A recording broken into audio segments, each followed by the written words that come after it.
ini saya akan membahas materi yaitu otomasi perpustakaan. Disimak ya. Otomasi perpustakaan.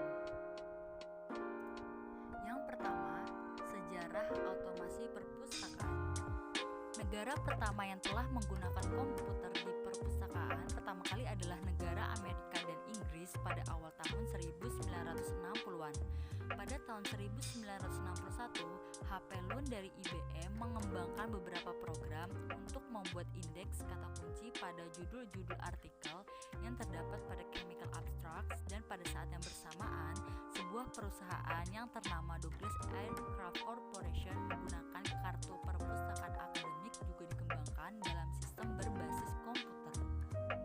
Pada pertengahan tahun 1960-an, Library of Congress atau LC di Amerika dan British National Bibliography atau BNB di Inggris bekerja sama dalam mengembangkan struktur cantuman Machine Readable Catalog atau MARC yang digunakan untuk membuat bibliografi nasional di seluruh dunia. Pada tahun 1970-an juga dirumuskan ISBN, AAC R2, dan ISBN.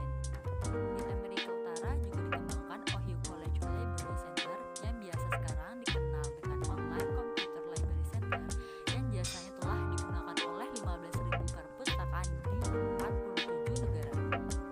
Pada tahun 1980-an, tren yang muncul adalah penyediaan package hardware dan software atau turnkey system seperti penemuan online public access catalog atau OPAC, dan juga berkembang ketersediaan informasi lewat CD-ROM. Pada tahun 1990, tren tersebut berubah ke arah keramah tamahan pada pemakai user-friendly interface yang digunakan pada sistem terbuka atau open system. Pada tahun 2000-an, perkembangan terjadi pada dunia otomasi perpustakaan. Misalnya, proyek dilakukan oleh OCLC melakukan network dan berkolaborasi dengan perusahaan VTLS yang terdaftar dalam 9001 ISO Internasional, merupakan leader internasional dalam otomasi perpustakaan yang terintegrasi dan jasa image digital.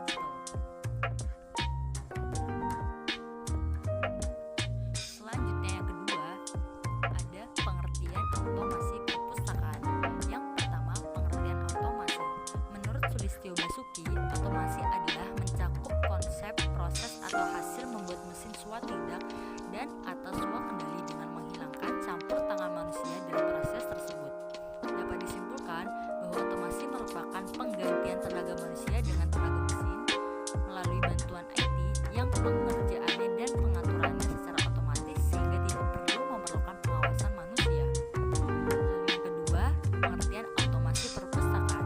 Otomasi perpustakaan adalah sebuah proses pengelolaan perpustakaan dengan menggunakan bantuan teknologi informasi. Sistem otomasi perpustakaan atau Library Automation System adalah software yang beroperasi berdasarkan pangkalan data untuk mengotomasikan kegiatan perpustakaan. Dengan bantuan teknologi informasi, maka beberapa pekerjaan manusia dapat dipercepat dan diefisienkan. Selain itu, proses pengolahan data koleksi menjadi lebih cepat dan akurat untuk ditelusur kembali.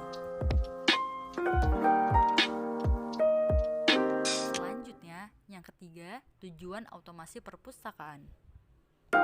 Yang pertama, memudahkan integrasi berbagai kegiatan perpustakaan. Yang kedua, memudahkan kerjasama dan pembentukan jaringan perpustakaan. Yang ketiga, membantu menghindari duplikasi kegiatan di perpustakaan. Lalu yang keempat, menghindari pekerjaan yang bersifat mengulang dan membosankan. Yang kelima, memperluas jasa perpustakaan. Dan yang keenam, memberi peluang untuk memasarkan jasa perpustakaan. Dan yang terakhir, meningkatkan efisiensi. Selanjutnya yang keempat, manfaat otomasi perpustakaan. Yang pertama, mengefisienkan dan mempermudah pekerjaan dalam perpustakaan. Yang kedua, meningkatkan citra perpustakaan. Yang ketiga, pengembangan infrastruktur nasional, regional, dan global.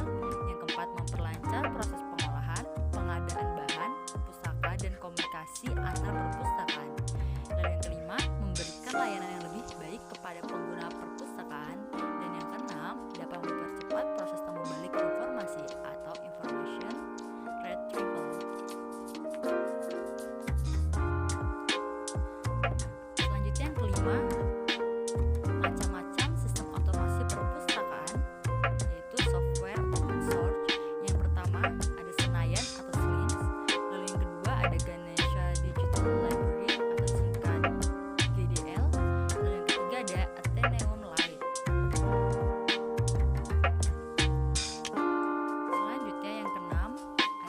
komponen sistem otomasi perpustakaan. Yang pertama, pengguna atau user. User merupakan unsur utama yang sangat berpengaruh dalam sistem otomasi perpustakaan. Yang kedua, perangkat keras atau hardware. Hardware adalah sebuah mesin yang dapat menerima dan mengelola data informasi secara cepat dan tepat, dan diperlukan program untuk menjalankannya. Yang ketiga, perangkat lunak atau software. Software merupakan komponen penting dalam sistem otomasi perpustakaan. Perangkat lunak ini sering diartikan sebagai metode atau prosedur untuk mengoperasikan komputer agar sesuai dengan permintaan baik multitasking maupun multi-user. Lalu yang keempat, ada data. Data merupakan bahan buku informasi berupa alfabet, angka, maupun simbol-simbol khusus. Yang ketujuh, perbedaan otomasi perpustakaan dengan perpustakaan digital. Menurut Arif, perbedaan otomasi perpustakaan dan perpustakaan digital adalah terletak pada sistem keduanya, dijelaskan sebagai berikut. Yang pertama, sistem otomasi perpustakaan adalah penerapan teknologi informasi pada pekerjaan administratif di perpustakaan agar lebih efektif dan efisien. Bidang pekerjaan yang dapat diintegrasikan dengan sistem informasi perpustakaan adalah pengadaan, inventarisasi, katalogisasi, sirkulasi bahan pustaka, pengelolaan anggota, statistik, dan lain sebagainya. Dan yang kedua, sistem perpustakaan digital adalah penerapan teknologi informasi sebagai sarana untuk menyimpan, mendapatkan dan menyebarluaskan informasi, ilmu pengetahuan dalam format digital, atau secara sederhana dapat dianalogikan sebagai tempat menyimpan koleksi perpustakaan yang sudah dalam bentuk digital.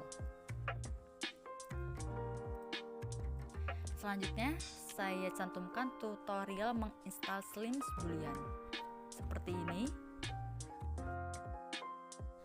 Slims itu sendiri merupakan singkatan dari Senayan Library Management System, yang merupakan suatu software open source yang penginstalannya itu gratis dan bisa dimodifikasikan, tetapi tidak boleh diperjualbelikan.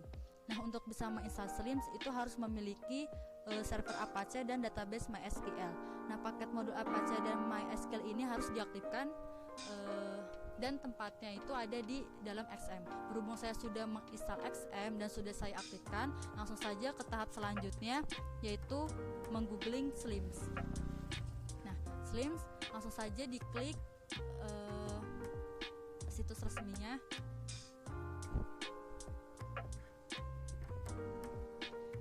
Berhasil. Untuk menginstal Slims itu harus memenuhi beberapa persyaratan. Nah, di sini ada persyaratannya.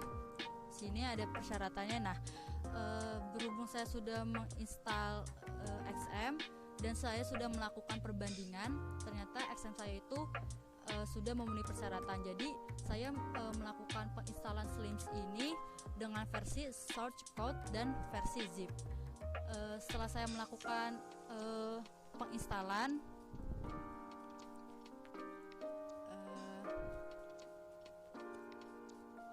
nah ini instalan Slim yang versi zip. Nah, setelah dilakukan penginstalan, lalu dilakukan ekstrak. Ini saya sudah lakukan ekstrak.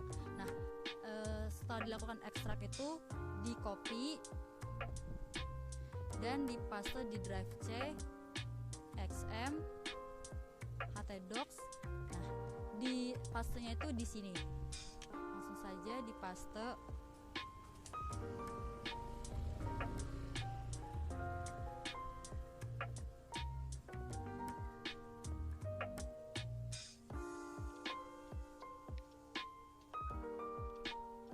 Nah, setelah yang tadi diekstrak, di copy lalu dipaste di folder htdocs, lalu di rename.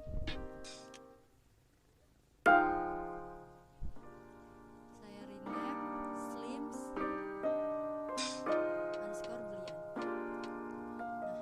setelah ini kita buat database dengan mengklik localhost php myadmin.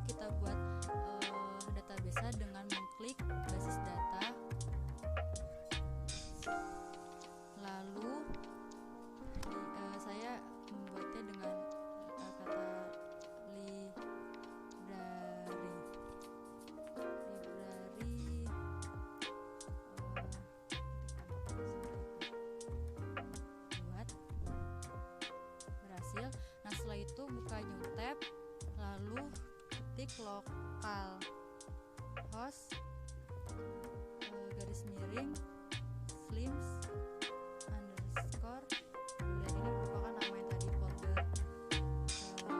kopian tadi yang di htdocs, saya rename slims underscore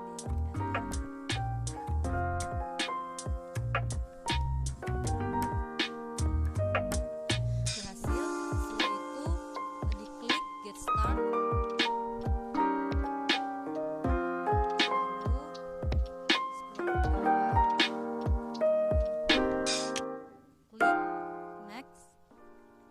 saya baru menginstal Slims, jadi pilih yang warna hijau, install Slims. Nah tadi database name-nya tadi saya buat dari titik koma, lalu enter ini tadi root, lalu database-nya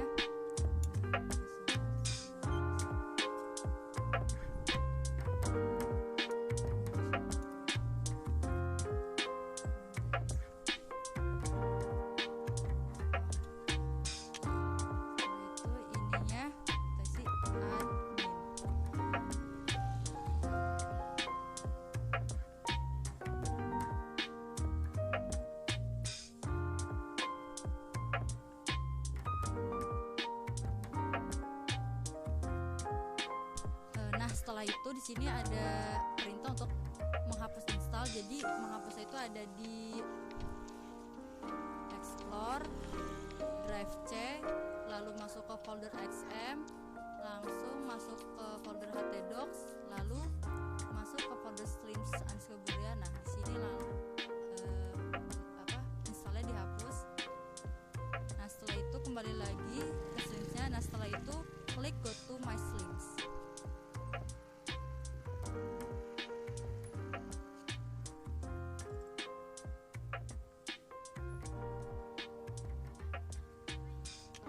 Ini merupakan hasil terakhir dari penginstalan Slims. Cukup sekian dari pemaparan saya. Semoga materi yang saya bawakan bisa bermanfaat bagi kalian semua.